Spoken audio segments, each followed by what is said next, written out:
الدين أما بعد فقد قال الله تعالى عز وجل في شان حبيبه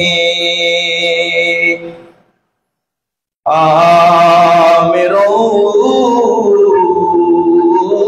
ومخبرا إن الله وملائكته يصلون على النبي يا أيها الذين آمنوا صلوا عليه وسلموا تسليما صلى الله على سيدنا محمد وآله صلى الله على سيدنا محمد وآله اللهم صل على سيدنا مولانا محمد وعلى آل سيدنا مولانا محمد يا رسول الله حبيب خالق کی تاتوئی برگزیدہ ذوالجلال پاک بے ہم تاتوئی اللہم صلی علی سیدنا مولانا محمد وعلی آل سیدنا مولانا محمد صلاة یا رسول اللہ علیکم سلام یا حبیب اللہ علیکم چمک تجھ سے پاتے گئے سب پانے والے میرا دل بھی چمکا دے چمکانے والے صلاۃ یا رسول اللہ علیکم سلام یا حبیب اللہ علیکم تو زندہ ہے واللہ تو زندہ ہے واللہ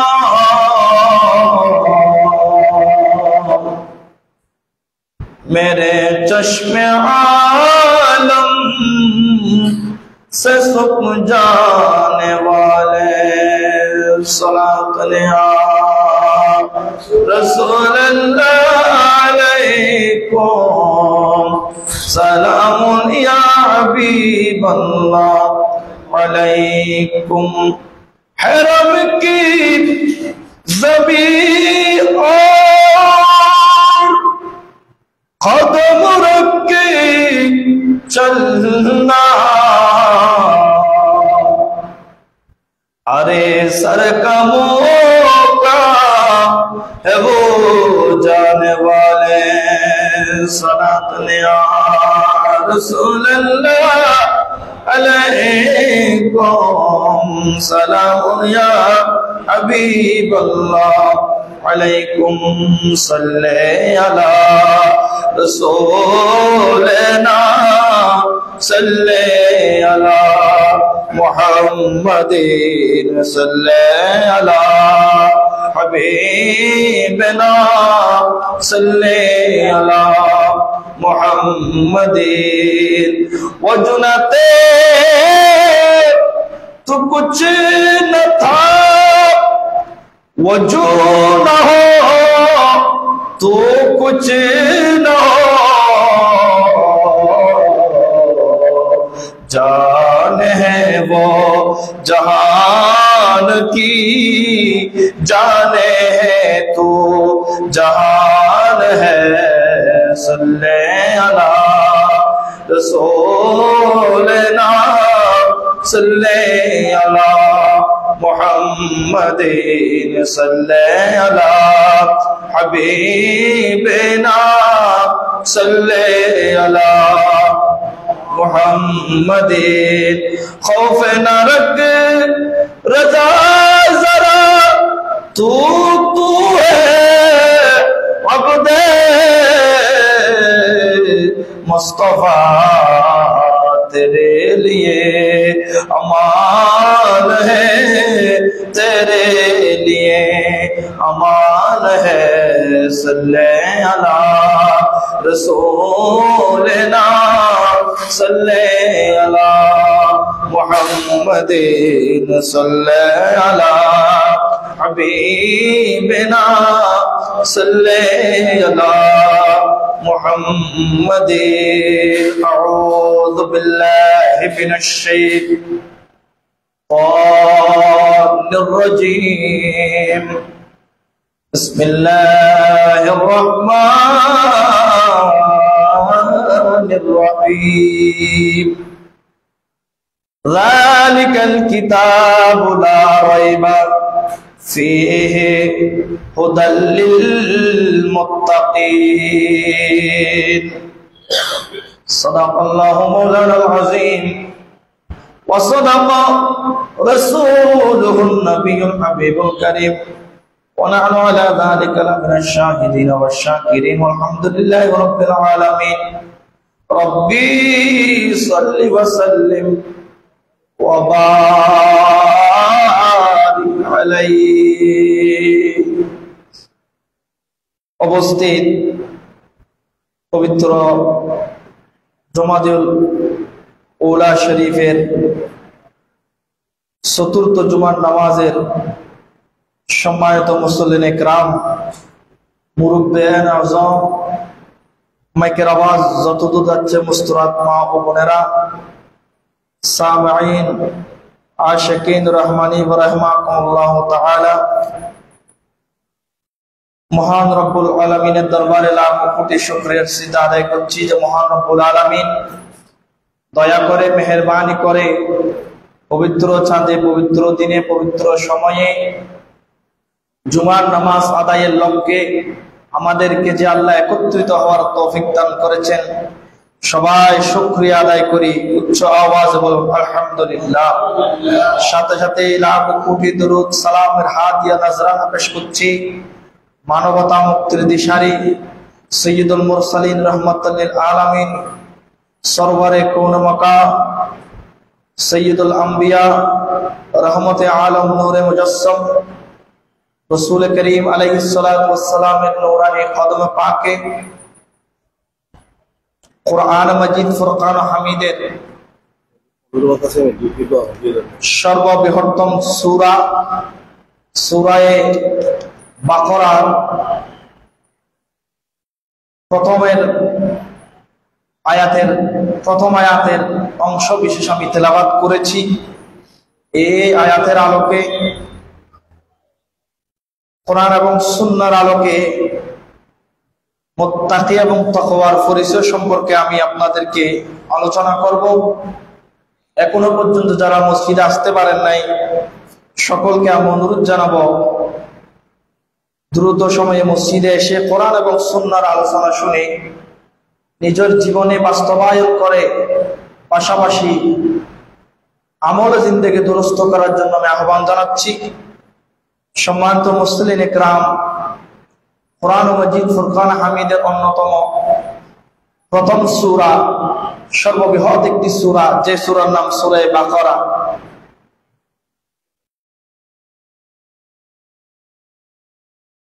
ইসলামী শরীয়তের মধ্যে আমাদের কয়েকটি স্তর আছে, যার মধ্যে এক নম্বর হচ্ছে ঈমান, দ্বিতীয় নম্বর ইসলাম, তৃতীয় নম্বর ইহসান। এরপরে ঈমানদারের আরেকটি গুণ হচ্ছে তাকওয়া, মুত্তাকি যাদেরকে বলা হয়। আমি কুরআন মাজিদ ফুরকান হামিদের সূরা বাকারার প্রথম নম্বর আয়াতে কারিমা আমি তেলাওয়াত করেছি। এই আয়াতের মধ্যে আল্লাহ ইরশাদ করতেছেন, আমাকে আগে জানতে হবে ঈমান কাহাকে বলে, ইসলাম কাহাকে বলে, ইহসান কাহাকে বলে, তাকওয়া মুত্তাকি কাহাকে বলেন আমাকে জানতে হবে। জানলেই তো মানব, না জানলে আমি মানবো কেমনে? সেজন্য আমাদের সকলের উচিত দ্বীন ধর্ম আমাদেরকে শিখা প্রয়োজন। অন্তত ঈমান ইসলাম কাহাকে বলেন আমাকে শিখতে হবে, জানতে হবে একজন মুসলমান হিসাবে। কোরআন শরীফে অনেকগুলো আয়াত দেখবেন আপনি, আল্লাহ বলতেছেন ইয়া আইয়ুহাল্লাযীনা আমানুত্তাকুল্লাহ। এভাবে অজস্র আয়াত কোরআনে পাকে আল্লাহ ইরশাদ করেছেন। এটার অর্থ কি জানেন? হে ঈমানদারগণ, তোমরা আল্লাহকে ভয় করো, তাকওয়া অর্জন করো। আমি আগে আপনাদেরকে ঈমানের কথা বলবো। ঈমান কাহাকে বলে, ইসলাম কাহাকে বলে? সহিহ বুখারী শরীফ এবং এই হাদিসটি মুসলিম শরীফ সহ মিশকাত শরীফও শুরুর দিকে হাদিসটি নোট হয়েছে। আল্লাহর একজন ফেরেশতা ছিলেন, আছে, যিনার নাম হচ্ছে হযরত জিবরাইল আলাইহিস সালাম। আপনারা নাম শুনছেন না? জিবরাইল সাইয়্যিদুল মালায়েকা যিনাকে বলা হয়, যিনার কাজ হচ্ছে নবীদের দরবারে ওহী নিয়ে আসতেন এবং নবীদের দরবারে আসা যাওয়া করা হযরত জিবরাইলের কাজ। আমার কথাকে আপনারা স্পষ্ট বুঝতেছেন? আমার নবীর দরবারে একদিন, এই হাদিসটি বুখারী শরীফ, মুসলিম শরীফ, মিশকাত শরীফ এসেছে, হযরতে জিবরাইল আলাইহিস সালাম একদিন তশরীফ আনলেন। এসে আমার নবীর দরবারে বসলেন দোজাহান হইয়ে আদবের সাথে। বসে রাসূল পাককে বললেন, আখবিরনি ইয়া রাসূলুল্লাহ আনিল ইসলামে। রাসূল, আপনি একটু আমাকে ইসলাম সম্পর্কে অবগত করুন, ইসলাম সম্পর্কে খবর দেন। ইসলাম কাহাকে বলে, ইসলাম কি, এটা একটু আপনি আমাকে খবর দেন, বলেন, অবগত করেন। একটু জোরে বলুন না সুবহানাল্লাহ। কে বলতেছেন? হযরতে জিবরাইল আলাইহিস সালাম আমার নবীর দরবারে এসে প্রশ্ন করতেছে। আপনারা কথা বুঝবেন? এই কথা যখন বললেন, আমার নবী বললেন, ফাকালা রাসূলুল্লাহ সাল্লাল্লাহু আলাইহি ওয়াসাল্লাম, এ জিবরিল, তুমি আমি রাসূলকে প্রশ্ন করেছো ইসলাম কাহাকে বলে। শুনো, ইসলাম হচ্ছে আল ইসলামু আন তাশহাদা আল্লা ইলাহা ইল্লাল্লাহু ওয়া আন্না মুহাম্মাদার রাসূলুল্লাহ সাল্লাল্লাহু আলাইহি ওয়াসাল্লাম ওয়া তুকিমাস সালাতা ওয়া তুতিয়াজ যাকাতা ওয়া তাসুমা রমাদানা ওয়া তাহুজ্জাল বাইতা ইন ইসতাতাতা ইলাইহি সাবিলা। একটু জোরে বলুন না সুবহানাল্লাহ। তাহলে আমার নবী বলতেছেন যে ইসলাম কি জানো? এই জিবরিল, ইসলাম হচ্ছে এক আল্লাহ যে ওয়াহদাহু লা শারীকা লা, আল্লাহ যে এক, তার কোনো শরীক নাই, তার সমস্ত গুণাবলীকে বিশ্বাস করা, এটা হচ্ছে ইসলাম। আল্লাহ এক, আল্লাহ ব্যতীত কোনো মাবুদ নাই, আল্লাহ ব্যতীত কারো ইবাদত করা যাবে না। আর মুহাম্মদ সাল্লাল্লাহু আলাইহি ওয়াসাল্লাম আল্লাহর প্রেরিত। এখানে রাসূল মানে প্রেরিত, কিন্তু আমরা অনেকে বলি আল্লাহর প্রেরিত রাসূল, প্রেরিত যেটা রাসূলও সেটা। সেই জন্য বলতে হবে মুহাম্মদ সাল্লাল্লাহু আলাইহি ওয়াসাল্লাম আল্লাহর প্রেরিত। এইভাবে 2-3 নাম্বার, ওয়া তুকিমাস সালাতা, ওয়াক্তমত নামাজ আদায় করা।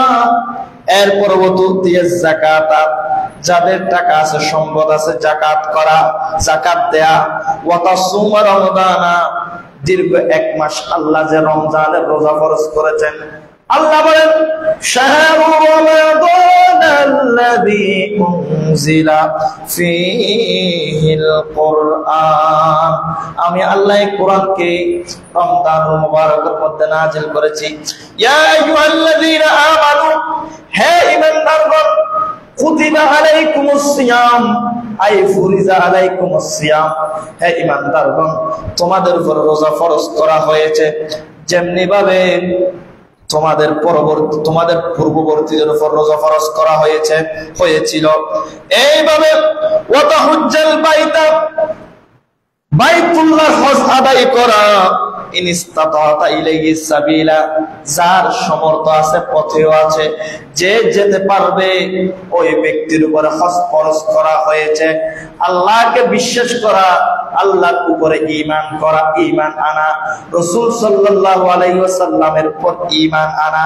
3 নম্বর হচ্ছে নামাজ আদায় করা, ওয়া তুতিয়াজ যাকাতা, যাকাত প্রদান করা, ওয়া তাসুমা রমাদানা, রমজানুল মুবারকের রোজা রাখা, এবং বাইতুল্লাহর হজ করা। এটাই হচ্ছে ইসলাম। তাহলে আমরা ইসলাম মানে কি এখন জানতে পারলাম। তো ইসলাম মানে 1 নম্বর হচ্ছে আল্লাহ এবং রাসূলের উপরে পরিপূর্ণ বিশ্বাস করা, ঈমান আনা। এটা হচ্ছে ইসলামের সর্বপ্রথম কাজ। একটু জোরে বলুন সুবহানাল্লাহ। 2 নম্বর নামাজ আদায় করতে হবে। ঈমানের সাথে সাথে আল্লাহ নামাজের কথা বলেছেন, তার মানে অন্যান্য সবকিছুর চেয়ে ঈমানের পরে নামাজের গুরুত্ব বেশি। সেই জন্য আমার নবী এখানে ঈমানের পরেই ওয়া তুকিমাস সালাতা, নামাজের কথা উল্লেখ করেছেন। একটু জোরে বলুন সুবহানাল্লাহ। 3 নম্বর ওয়া তুতিয়াজ যাকাতা, যাকাত আদায় করা। এখন যাকাত সম্পর্কে আপনি জানেন, আমি জানি। যাকাত মানে কি জানেন? নেশাব পরিমাণ সম্পদের মালিক হলেন, আপনার পরিবারের যাবতীয় খরচ, আপনার খরচের পরে মনে করেন নেশাব পরিমাণ সম্পদ যদি আপনার 1 বছর মালিকানায় থাকে, ওটার উপরে আপনাকে যাকাত ফরজ, যাকাত দিতে হবে। এখন আপনি যাকাত কোন সময় দিবেন? যাকাতের জন্য নির্দিষ্ট কোনো সময়, নির্ধারিত কোনো সময় নাই। আপনি গায়রে রমজানও যাকাত দিতে পারবেন। তো এখন আমাদের দেশে হুজুররা রোজার মধ্যে যাকাত দিতে কেন বলেন? 2টা কারণ। 1 নম্বর হচ্ছে, যেমন মনে করেন রোজাতে যারা গরিব মিসকিন আছে, ওদের চাহিদাটা একটু বেশি থাকে, প্রয়োজনটা একটু বেশি থাকে, যার কারণে রোজার মধ্যে যাকাত দিলে তারা একটু উপকৃত হয়। 2 নম্বর হচ্ছে রমজানুল মুবারকের মধ্যে আল্লাহ আমাদেরকে আমার নবীর উসিলায় এমন নিয়ামত, এমন বরকত, এমন ফজিলত, এমন রহমত আমার নবী আমাদেরকে দিয়েছেন, আমার আল্লাহ আমাদেরকে দিয়েছেন, যে ফজিলতের কারণে একটি ফরজ যদি আপনি আদায় করেন, আল্লাহ আপনাকে 70টি ফরজের সওয়াব দান করবেন। একটু জোরে বলুন না সুবহানাল্লাহ। সেই জন্য আমরা বলি রমজানুল মুবারকের মধ্যে যাকাত আদায় করেন। সেই জন্য রমজানুল মুবারকের মানুষ যাকাত আদায় করে। না হয় বছরের যে কোনো সময় আপনার উপরে যাকাত ফরজ হয়েছে, আপনি সাথে সাথে যাকাত দিয়ে দিতে পারবেন, এটা আর আপনার উপর ফরজ। তাহলে যাকাত দেওয়া ফরজ, যাকাত দেওয়াটা হচ্ছে ইসলামের অংশ। এরপর চতুর্থ নম্বর, ওয়া তাসুমা রমাদানা, রমজানুল মুবারকের রোজা আদায় করা। এরপর ওয়া তাহুজ্জাল বাইতা ইন ইসতাতা'তা ইলাইহি সাবিলা। আমার নবী বলেন, এ জিবরিল, ইসলামের আরেকটি অংশ হচ্ছে আল্লাহর ঘর খানায়ে কাবা হজ আদায় করা। যাদের কাছে যাওয়া আসার খরচ থাকবে তাদের উপরে হজ করা ফরজ। আমার নবী ইসলাম সম্পর্কে এই কথাগুলো বললেন। দ্বিতীয় নম্বর, হযরত জিবরিল, আমার নবী যখন এই কথাগুলো বললেন, জিবরিল আলাইহিস সালাম বলেন, ক্বালা সাদাকাতা ইয়া রাসূলুল্লাহ, আপনি সত্য বলেছেন। এরপরে জিবরিল আবার প্রশ্ন করলেন, ক্বালা ফাআজিবনা লাহু ইয়াসআলুহু ওয়া ইউসাদ্দিকুহু, ক্বালা ফাআখবিরনি আনিল ঈমান।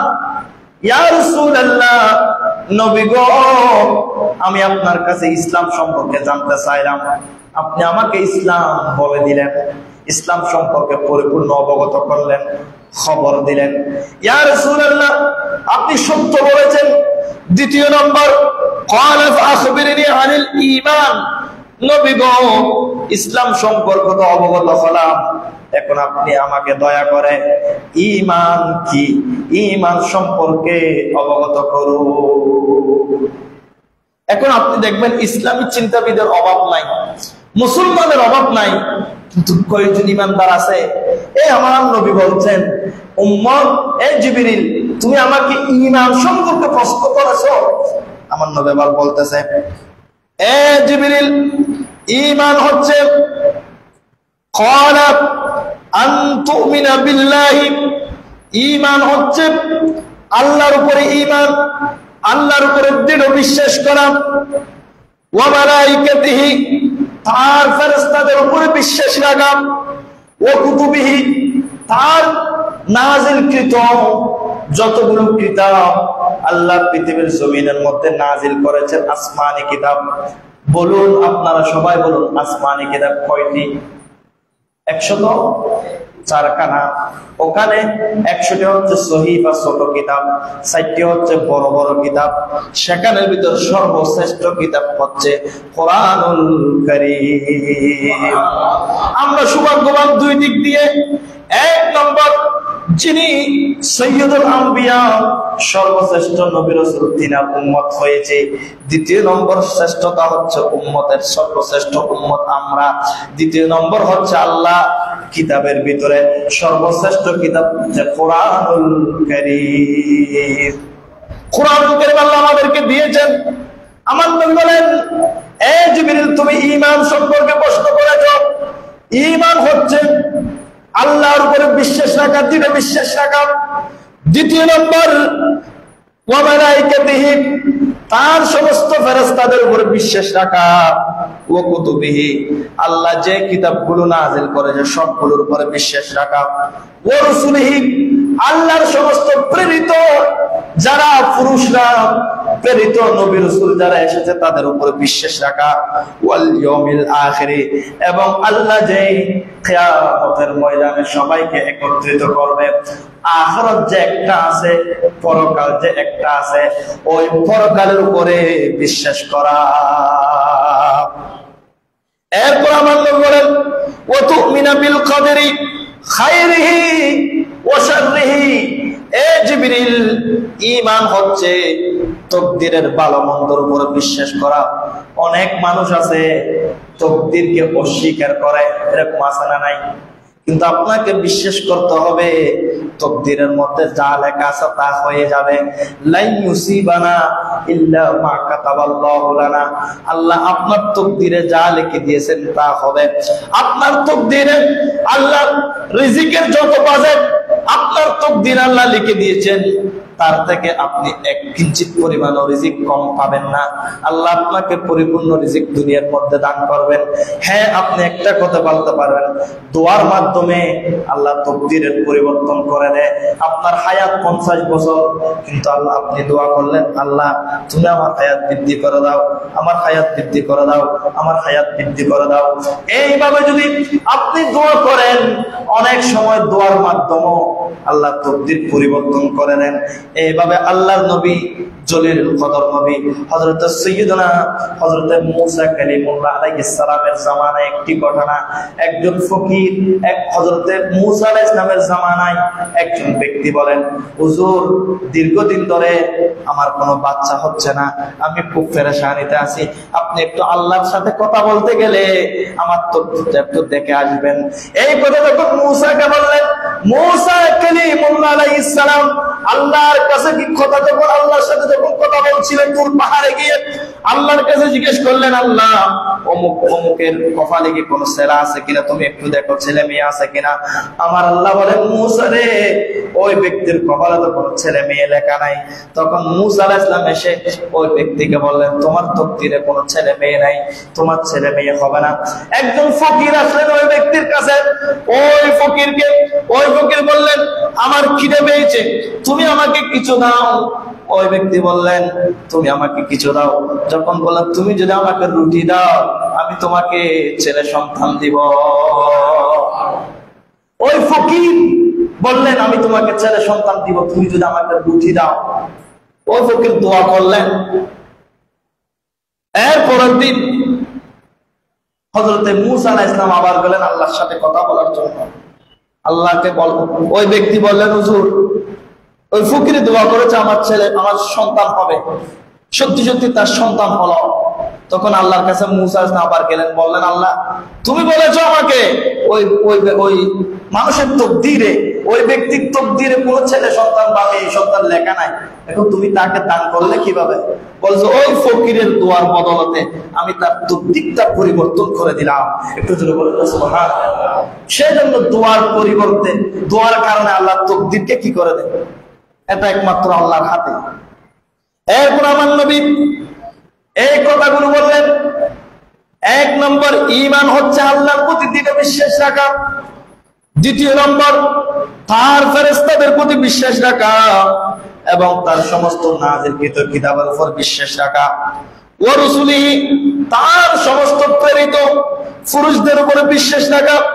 ওয়াল ইয়াউমিল আখিরি, আখিরাতকে বিশ্বাস করা এবং মুমিনা বিল কদরি খায়রিহি ওয়া শাররিহি, তকদিরের ভালো মন্দের উপর বিশ্বাস করা, এটাই হচ্ছে ঈমান।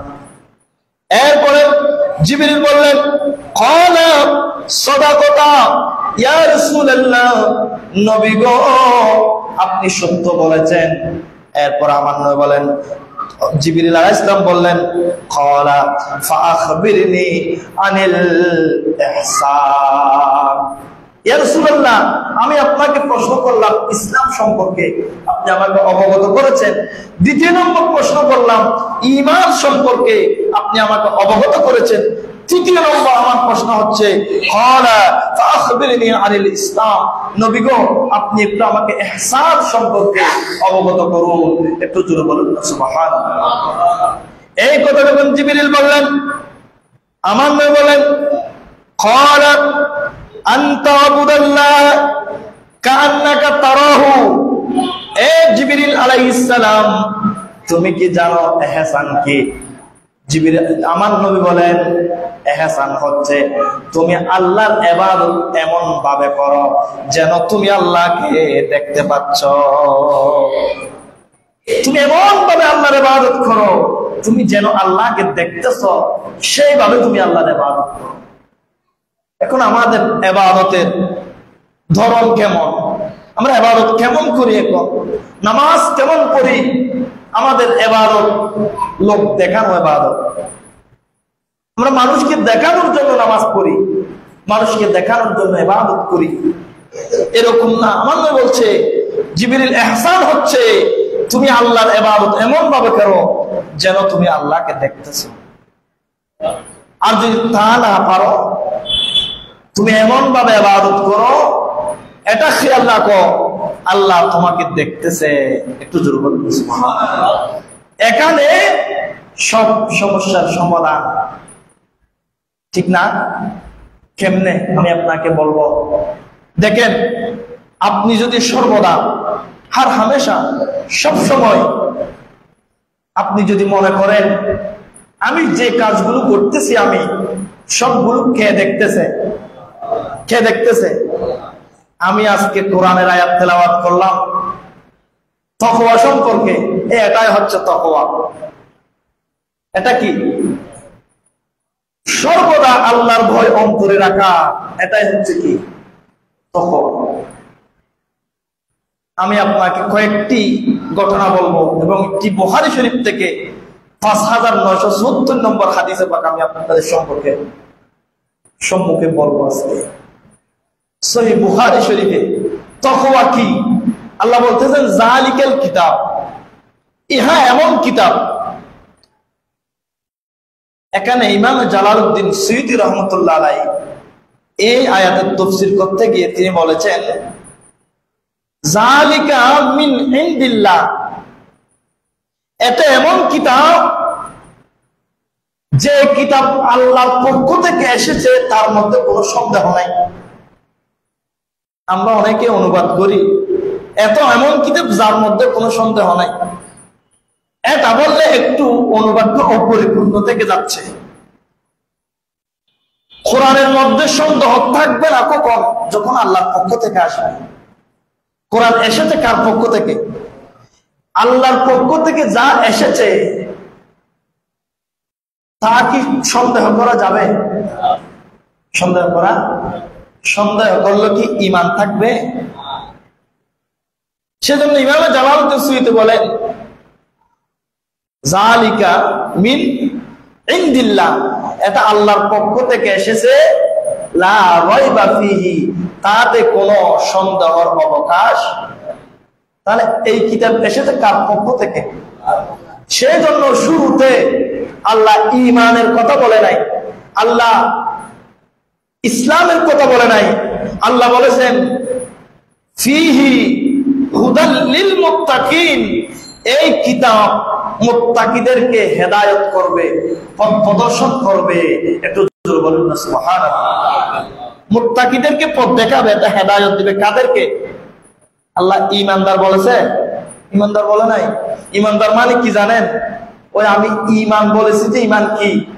ঈমান এখন বললাম, আল্লাহ রাসূলের কাছে প্রশ্ন করেছে জিবরিল, হুজুর ঈমান কি?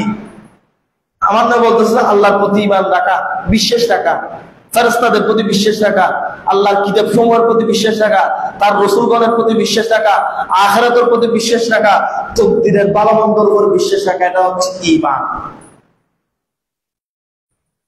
এটা আল্লাহ ঈমান বলে নাই। ঈমানদারদেরকে হেদায়েত দেবে এই কথা, মুসলমানদেরকে হেদায়েত দেবে এই কথা বলেন নাই। মুমিনদেরকে হেদায়েত দেবে এই কথা বলেন নাই। আল্লাহ বলেছেন হুদাল লিল মুত্তাকিন, এই কোরআন তো মুত্তাকিদেরকে পথ প্রদর্শন করবে, হেদায়েতের আলো দেখাবে। একটু জোরে বলুন সুবহানাল্লাহ। এবার আসুন মুত্তাকি কারা, আমাদেরকে জানতে হবে না? মুত্তাকি কারা? আপনি এই তাকওয়া সম্পর্কে বিভিন্ন কিতাবে তাফসীর গ্রন্থে অনেক ব্যাখ্যা বিশ্লেষণ এসেছে, অনেক কথা আপনারা বুঝবেনও না, যার কারণে আমি এখানে বলতে চাই না, এগুলো আলেমদের কথা। এই যে তাকওয়া, মুত্তাকি, ঈমান, আপনার কাছে ঈমান আছে, আপনি গুনাহ করেছেন, আপনি যে কোনো সময় জান্নাতে যেতে পারবেন ঈমানের কারণে। মুমিন আর মুত্তাকি এক না। মুমিন আর মুত্তাকি দুই রকমের। বলে যে কেমনে? মুমিন মানে যার কাছে ঈমান আছে, গুনাহ করে, কিন্তু মুত্তাকি মানে যার কাছে ঈমানও আছে, সগীরা গুনাহ থেকে পর্যন্ত বেঁচে থাকে,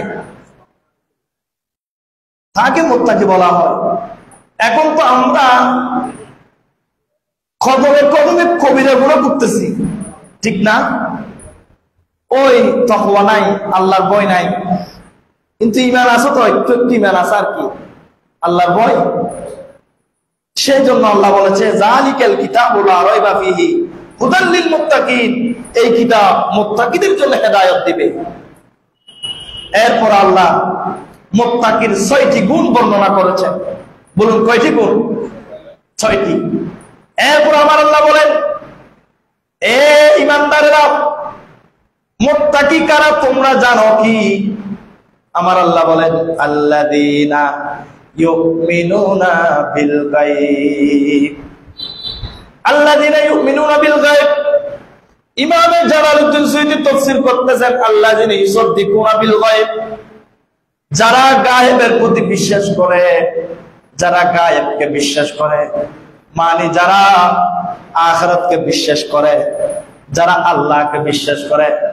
আমরা আল্লাহ এক, এটা আমরা সবাই বিশ্বাস করি। আল্লাহ এক, আমরা সবাই ঈমান এনেছি, কিন্তু আমরা আল্লাহকে দেখছি? আল্লাহকে দেখি নাই। এটাকে বলা হয় গায়েব। খবরের আযাব হবে, আমরা দেখিনি, কিন্তু আমাদেরকে বিশ্বাস করতে হবে কিনা, এটার নাম গায়েব। গায়েবের প্রতি বিশ্বাস করা।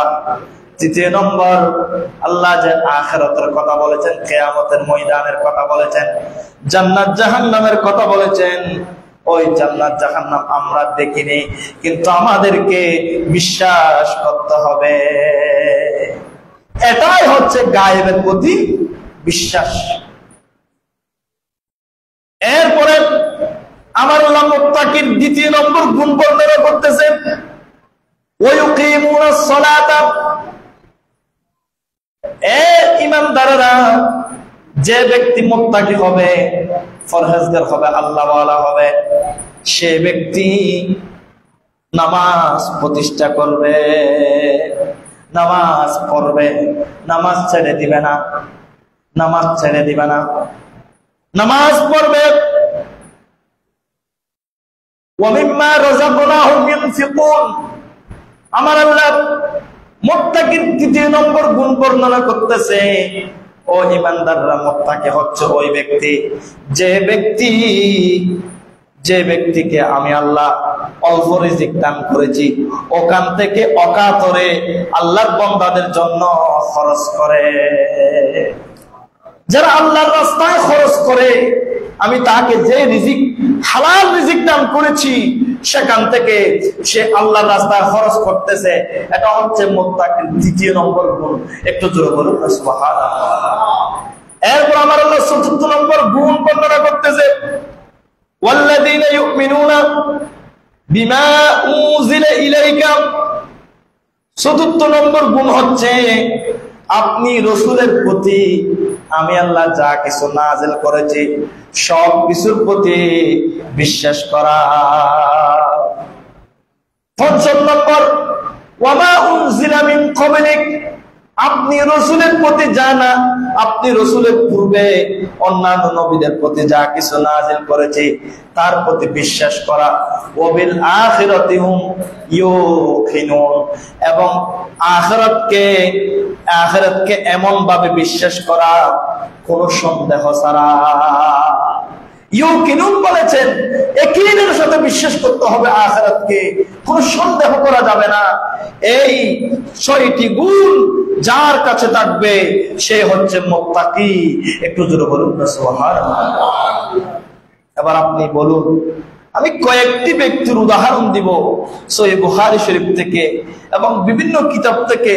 মুত্তাকি কারা? মুত্তাকি হলে কেমন করে আমাকে আপনাকে চলতে হবে, আমার জীবন কেমন করে পরিচালনা করতে হবে, সেটা আমি আপনাকে কয়েকটি দৃষ্টান্ত তুলে ধরবো। আপনারা সবাই নাম শুনেছেন সহিহ বুখারী শরীফ, সেখানে 5970 নম্বর হাদিসে পাক আমার নবী একটি ঘটনা আমার নবী নিজেই বলেছেন। বনী ইসরায়েলের যুগের একটি ঘটনা আমার নবী নিজে ইরশাদ বর্ণনা করেছেন। আমার নবী বলেন, এমন 3 জন ব্যক্তি ছিল যারা একদিন ভ্রমণে বের হলেন। ঘটনাটা যদিও শুনতে একটু ইয়া মনে হচ্ছে, কিন্তু এটি সহিহ বুখারী শরীফে এসেছে। তার মানে এটা এটা এটা স্থান অনেক উপরে, এখান থেকে অনেক কিছু শিখার আছে। তিনজন ব্যক্তি কোথায় গেলেন? ভ্রমণে গেলেন। অনেক সময় পাহাড়ি পথে আমরা ভ্রমণ করতে যাই না, অনেক পার্থ, ওনারাও গেলেন ভ্রমণ করার জন্য। এখন ওনারা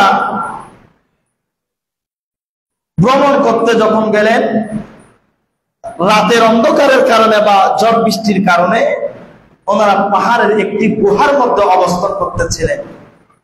পাহাড়ের একটি গুহায় ওনারা প্রবেশ করেছেন।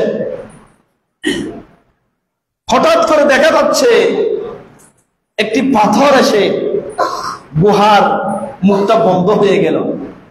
বড় একটি পাথর। ওনারা খুব চিন্তিত হয়ে গেলেন, আমরা এখান থেকে বের হব কিভাবে?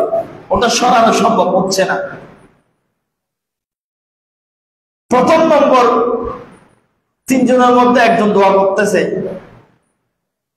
ওটা বলবো না, ওটা বললে সময় চলে যাবে। আমার কথা হবে দ্বিতীয় নম্বর এবং তৃতীয় নম্বরে। দ্বিতীয় নম্বরের ব্যক্তি দোয়া করতেছে, আল্লাহ, আমার একজন রূপসী সুন্দরী চাচাতো বোন ছিল, যে কষ্টে পড়ে আমার কাছে কিছু টাকা চাইছিল। আমি তাকে একটি শর্ত দিয়েছিলাম, আমি তোমাকে এই টাকাগুলো দিব, তুমি আমাকে তোমার জৌজিয়তটা আমাকে সুপার্দ করতে হবে, কোনো বিবাহ ছাড়া আমি তোমাকে অন্যায়ভাবে তোমাকে জুলুম নির্যাতন করব। সে কষ্টে পড়ে রাজি হলো। যখন আমি তার কাছে গেলাম, তখন সে আমাকে ডাক দিল, ইত্তাকিল্লাহ ইয়া আব্দুল্লাহ, এ আল্লাহর বান্দা, তুমি আল্লাহকে ভয় করো। একটু জোরে বলুন না সুবহানাল্লাহ। এই কথা যখন আমার চাচাতো বোন বলল, তুমি আল্লাহকে ভয় করো, সাথে সাথে আমি আল্লাহ, ওনার কথাটা আমার অন্তরে এমন ভাবে আঘাত করেছে, যে আঘাতের কারণে, ওর কথার কারণে আমার অন্তরটা ভেঙে চুরমার হয়ে গেল। আমি আর খারাপ কাজ করতে পারিনি, তুমি আল্লাহকে ভয় করে ওখান থেকে ফিরে এসেছি। আল্লাহ, তুমি যদি এই কাজটা তুমি তোমার পছন্দ হয়ে থাকে, আজকে আমরা বিপদে পড়েছি, আল্লাহ এই গুহার মুখ থেকে পাথরটা সরিয়ে দাও। এই দোয়া যখন তিনি করলেন, সাথে সাথে পাথর অর্ধেক সরে গেল। একটু জোরে বলুন না সুবহানাল্লাহ। এটাকে বলা হয় তাকওয়া। বুঝছেন? আবার তাকওয়া কাকে বলে? এটাই হচ্ছে তাকওয়া। যখনই আপনি খারাপ কাজ করতেছেন, হারাম কাজ করতেছেন, আপনার কাছে যখন সাথে সাথে মনে হলো আমি খারাপ কাজ করতেছি, আমার আল্লাহ একজন তো আছে, আমাকে তো আল্লাহ দেখতেছে, আল্লাহর ভয় যখন আপনার অন্তরে আসবে, আপনি যখন সাথে সাথে ওই খারাপ কাজ থেকে যখন চলে আসবেন, বুঝতে পারবেন আপনার অন্তরে তাকওয়া আছে। একটু জোরে বলুন না সুবহানাল্লাহ। আর যদি আপনার আল্লাহর ভয়টা যদি আপনার অন্তরে আঘাত করতে না পারে, তাহলে আপনি বুঝে নেবেন আপনি মুত্তাকি না, আপনি মুত্তাকি হতে পারেন নাই, তাকওয়া অর্জন করতে পারেন নাই। সেজন্য আমার আল্লাহ কোরআনে পাকের অজস্র আয়াতের মধ্যে আমার আল্লাহ ইরশাদ করেছেন, ইয়া আইয়ুহাল্লাযীনা আমানুত্তাকুল্লাহ, ইয়া আইয়ুহাল্লাযীনা আমানুত্তাকুল্লাহ। এভাবে অসংখ্য শত শত আয়াত আল্লাহ কোরআনে নাযিল করেছেন। কেন জানেন? আল্লাহ বান্দাদেরকে সতর্ক করার জন্য। হে বান্দারা, তোমাদের অন্তরে ঈমান আছে, কিন্তু তোমরা একটু আল্লাহকে ভয় করো। সব কাজ সম্পাদন করার সময় তোমরা আল্লাহকে ভয় করো। আল্লাহ তোমাদের সমস্ত কাজ দেখতেছে, এটা অন্তরে রেখে তোমরা কাজ করো। একটু জোরে বলুন না সুবহানাল্লাহ। এরপরে তৃতীয় নম্বর দোয়া করছেন কি জানেন? আল্লাহ, আমার একজন শ্রমিক ছিল, শ্রমিক, যে আমার ঘরে কাজ করতো, এটা বুখারী শরীফের হাদিস। আমার ঘরে কাজ করতো, কিন্তু তার কিছু মজুরি ছিল আমার কাছে, সেগুলো না নিয়ে সে তার বাড়িতে চলে গেল। এখন আমি তার মজুরিগুলো রেখে দিলাম। সে তার মজুরিগুলো নিয়ে আমি একটি ছাগলের পাল, একটি ছাগল ক্রয় করলাম। ওই ছাগলের থেকে বাচ্চা হতে হতে একটি বড় পাল হয়ে গেল, খামার হয়ে গেল। সে একদিন আমার কাছে আসলো তার মজুরিটা নেওয়ার জন্য। তখন আমি তাকে বললাম, ওই ওই ছাগলের পাল এটা হচ্ছে তোমার। বলে যে আমার মজুরিটা একেবারে কয়েক টাকা, কয়েক দিরহাম, কিন্তু এতগুলো ছাগলের পাল হলো কেমনে? বলে যে আমি তোমার টাকা দিয়ে একটি ছাগল ক্রয় করলাম, ওখান থেকে বাড়তে বাড়তে বাড়তে বাড়তে বিশাল এক খামার হয়ে গেল। বলে যে এগুলো নিয়ে তুমি চলে যাও, তোমার জিনিস তুমি নিয়ে চলে যাও, আমি তোমার একটি ছাগলও আমি নিজে নিব না। বলছে আল্লাহ তোমার কাছে যদি এই কাজটা যদি পছন্দ হয়ে থাকে, তাহলে আল্লাহ তুমি আমাদের আজকে বিপদে পড়লাম, পাহাড়ের গুহা থেকে তুমি আমাদের পাথরটা একটু সরিয়ে দাও। একটু জোরে বলুন সুবহানাল্লাহ। এই দোয়া করার সাথে সাথে আল্লাহ পরিপূর্ণ পাথরটা সরিয়ে দিলেন। এটাকে বলা হয় তাকওয়া। এটাই তাকওয়া। সে চাইলে তার মজুরিটা খেয়ে ফেলতে পারত, অথবা যে ছাগলের বিশাল খামার খাল, ওখান থেকে তার মজুরিটা দিয়ে সমস্ত ছাগলগুলো সে নিয়ে ফেলতে পারত, কিন্তু নেই নাই। এটার নাম হচ্ছে তাকওয়া। এরপরে হযরতে ওমরের ঘটনা আপনারা তো প্রায় সময় শুনেছেন, সময় স্বল্পতার কারণে আমি এটা বলছি না। কলিয়াবি নামক একটি কিতাব আছে আরবি ভাষায়, কলিয়াবি। ওখানে হযরতে শিহাবউদ্দিন কলিয়াবি রাহমাতুল্লাহ আলাইহি একটি ঘটনা নোট করেছেন, তাকওয়ার দৃষ্টান্ত দিচ্ছেন। তাকওয়া কাকে বলে, আল্লাহর ভয় কাকে বলে। শিহাবউদ্দিন কলিয়াবি রাহমাতুল্লাহ আলাইহি কলিয়াবি নামক কিতাবে একটি ঘটনা নোট করেছেন, একজন মালিক আর শ্রমিকের ঘটনা। আপনারা হয়তো শুনেছেন, একটি ফ্যাক্টরিতে একজন শ্রমিক কাজ করতেন।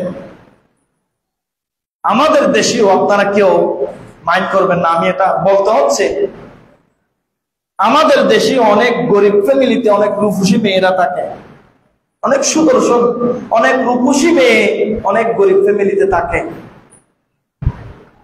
ওই শ্রমিকের ওয়াইফ, স্ত্রী হচ্ছে খুব রূপসী একজন মেয়ে।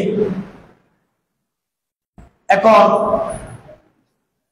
তার স্বামী ওই ফ্যাক্টরিতে কাজ করেন। সে একদিন ভ্রমণে গেল, তার মালিক আসার সময় শ্রমিকের ঘরের পাশ দিয়ে আসতেছে। তো শ্রমিক যখন তার মালিককে দেখলেন, বলতেছে যে হ্যাঁ হ্যাঁ আমার মালিক আসছে, একটু হুজুর আমার বাড়িতে আসেন না। গরিবের ঘরে আসলে তো অনেক খুশি হয়, কোন পয়সাওয়ালা মানুষ, কোন বড় মানুষ যখন গরিবের ঘরে আসে, হ্যাঁ খুশি হয় মানুষ। শ্রমিকের ঘরে যখন মালিক একটু আসতে বললেন, মালিক আসলেন, বসলেন। এখন ওই শয়তানের ওয়াসওয়াসার কারণে মালিক তার রূপসী স্ত্রীর দিকে যখন নজর দিল, শয়তানের ওয়াসওয়াসা মুহূর্তের মধ্যে তার চরিত্রকে পাল্টিয়ে দিল। সেজন্য শয়তানের ওয়াসওয়াসা থেকে বাঁচার জন্য সবসময় আমাদেরকে ইস্তেগফার করতে হবে। সবসময় ইস্তেগফার করবেন। ইস্তেগফার হচ্ছে সমস্ত সমস্যার সমাধান। আমি অনেকবার বলেছি এটা, ইস্তেগফার করবেন সবসময়। এখন কৌশলে ওই মালিক বলতেছে যে শ্রমিককে তুমি এমন একটা দূরে বাজার দেখাই দিলেন, যেখানে যেটা আসতে অনেক সময়ের ব্যাপার। বলে যে ওই বাজার থেকে গিয়ে তুমি আমার জন্য কিছু জিনিস ক্রয় করে নিয়ে আসো। টাকা দিলেন, সে গেল। ওই শ্রমিক যখন ঘর থেকে বের হলো, তার মালিক তার স্ত্রীকে আহ্বান করলো, এ আমার শ্রমিকের স্ত্রী, তুমি তো অনেক রূপসী, আমি কৌশলে তোমার স্বামীকে বাজারে পাঠালাম, তোমার দিকে খারাপ নজর আমি দিয়েছি, তোমার ঘরের দরজা জানালা বন্ধ করে দাও, আমি তোমাকে অত্যাচার করবো, জুলুম করবো, বিচার করবো। এই কথা যখন বললেন, মালিকের ওই শ্রমিকের স্ত্রী, সে যদিও গরিবের স্ত্রী হয়, সে যদি মালিকের সাথে খারাপ কাজে লিপ্ত হয়, সে অনেক টাকা পাবে, অনেক টাকা পয়সা পাবে, কিন্তু দুনিয়ার কোন টাকা পয়সা যার অন্তরের মধ্যে খোদা রাসূলের ভয় থাকবে, দুনিয়ার কোন ক্ষমতা এবং টাকা পয়সা তার অন্তর থেকে আল্লাহর ভয় বের করতে পারবে না। ওই মহিলা যদিও গরিবের ঘরে ছিল, যদিও গরিবের স্ত্রী, শ্রমিকের স্ত্রী ছিল, কিন্তু তার অন্তরের মধ্যে আমার আল্লাহর ভালোবাসা ছিল, মহব্বত ছিল, আমার আল্লাহর ভয় ছিল। ওই গরিবের স্ত্রী, শ্রমিকের স্ত্রী বলল, এ ইয়া আব্দুল্লাহ ইত্তাকিল্লাহ ইত্তাকিল্লাহ, এ আল্লাহর বান্দা, আমার স্বামী আপনার ফ্যাক্টরির মধ্যে কাজ করে শ্রমিক হিসাবে, যদিও কিন্তু আমি আমার সতীত্ব আপনার হাতে ছেড়ে দিতে পারবো না, আমার সতীত্ব রক্ষা করতে হবে। যদিও দরজা জানালা বন্ধ করলে কেউ দেখবে না, কিন্তু একজন আল্লাহ তো আছে, আল্লাহ তো আমার খারাপ কাজ দেখবে, আমি আপনার সাথে খারাপ কাজে লিপ্ত হতে পারবো না। এই কথা যখন বললেন, ওই মালিকের অন্তর সুরমার হয়ে গেল। বলে যে আমি তো এরকম গরিবের ঘরে এরকম রূপসী সুন্দরী মেয়ে, কিন্তু এরকম আল্লাহওয়ালা মেয়ে আমি তো কোনোদিন দেখিনি, এরকম আল্লাহওয়ালা মেয়ে আমি তো কোনোদিন দেখিনি। এটার নাম হচ্ছে তাকওয়া। হযরত ওমর রাদিয়াল্লাহু তাআলা, হযরত ওমর রাদিয়াল্লাহু তাআলা যখন শাসন করতেছিল, অর্ধ পৃথিবী শাসন করেছেন, সে যখন রাত্রিবেলায় ছদ্মবেশে মানুষের বাড়িতে গিয়ে খবর নিতেন। এখন কার খবর কেনে? এই চট্টগ্রাম শহরের মধ্যে অনেক মানুষ না খেয়ে পড়ে আছে, কিন্তু আমাদের দেশের প্রশাসন যারা আছে, আমাদের দেশের যারা দায়িত্ব আছে, তারা কোনোদিন গরিবের খবর নেয় না। হযরত ওমরের আদর্শ হচ্ছে গরিবের মানুষের ঘরে গিয়ে রাত যখন আসত, প্রতি রাতে মানুষের ঘরে গিয়ে খবর নিত, কেউ না খেয়ে আছে কিনা, কেউ কোনো দুঃখ দুর্দশায় আছে কিনা, এই খবর নিত। আজকে আমাদের খবর নেওয়ার কে আছে? ওমর রাদিয়াল্লাহু তাআলা একদিন একজন সাহাবীকে নিয়ে, একজন সাহাবীকে নিয়ে বের হলেন। বের হয়ে একটি গোয়ালিনীর ঘরের পাশে গিয়ে যখন তিনি দাঁড়ালেন, তখন ওখান থেকে দুইটি মেয়ের আওয়াজ বের হচ্ছে ঘর থেকে। একজন মা আর একজন মেয়ে, ওরা কথোপকথন করতেছে। মা বলতেছে, এ আমার মেয়ে, আজকে তো আমাদের গাভী দুধ কম দিল, দুধের সাথে একটু পানি মিশিয়ে দাও। তখন ওই মেয়ে বলতে লাগলো, আম্মা জান, এই রাজ্য হতো হযরত ওমরের রাজ্য, যদি ওমর খবর পায় কালকে সকালে আমাদেরকে শাস্তি দেওয়ার জন্য ডেকে নিয়ে যাবে। আমি তো দুধের সাথে পানি মিশাতে পারবো না, কিন্তু আমাদের দেশে অনেক আছে, গ্রামে গঞ্জে, শহর থেকে নগরে, যারা দুধের ব্যবসা করে, অধিকাংশ মানুষ পানি মিশিয়ে দেয়, ঠিক কিনা? অধিকাংশ মানুষ পানি মিশিয়ে দেয় দুধের সাথে।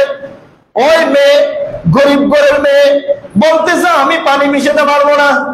মা বলে, এত রাতে ওমর কোত্থেকে? তখন ওমর রাদিয়াল্লাহু তাআলা এই কথাগুলো শুনতেছে ঘরের বাহির থেকে। মা বলে, এই মেয়ে, তুমি ওমর এত রাতে এখানে আসবে না।